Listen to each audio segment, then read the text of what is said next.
পরিচালক রাহুল মুখার্জির ডিরেকশনে শুটিং চলছিল লৌহ ওয়েব সিরিজের। প্রধান চরিত্রে অভিনয় করছিলেন আরিফিন শুভ ও কলকাতার অভিনেত্রী সোহিনী সরকার। কিন্তু প্রাথমিক ধাপে নিয়ম লঙ্ঘনের অভিযোগে কাজ থেমে যায়। অভিযোগ ওঠে পরিচালক রাহুল মুখার্জি ফেডারেশনের নিয়ম না মেনে শুটিং চালিয়ে যাওয়ার চেষ্টা করেন।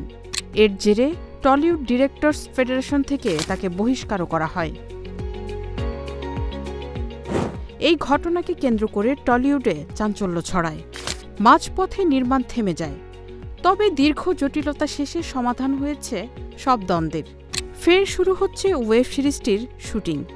ভারতের গণমাধ্যম দ্য ওয়াল এক প্রতিবেদনে জানিয়েছে, ফেডারেশনের সভাপতি স্বরূপ বিশ্বাসের মধ্যস্থতায় সমাধান হয়েছে বিষয়টির।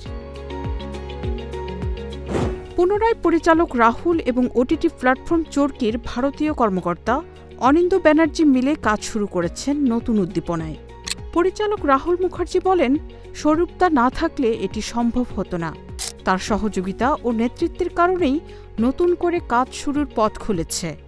তার প্রতি কৃতজ্ঞতাও জানান রাহুল।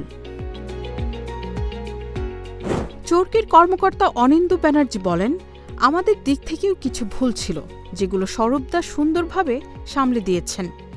এখন নতুন করে আবার লৌহের কাজ শুরু হয়েছে। একই সঙ্গে চরকির আরও কিছু প্রজেক্টও পরিকল্পনার মধ্যে রয়েছে।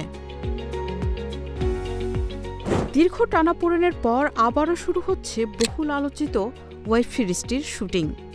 লৌহ মুক্তি পেলে দুই বাংলার দর্শকের আগ্রহ থাকবে তুঙ্গে, এমনটি প্রত্যাশা নির্মাতা প্রযোজকদের।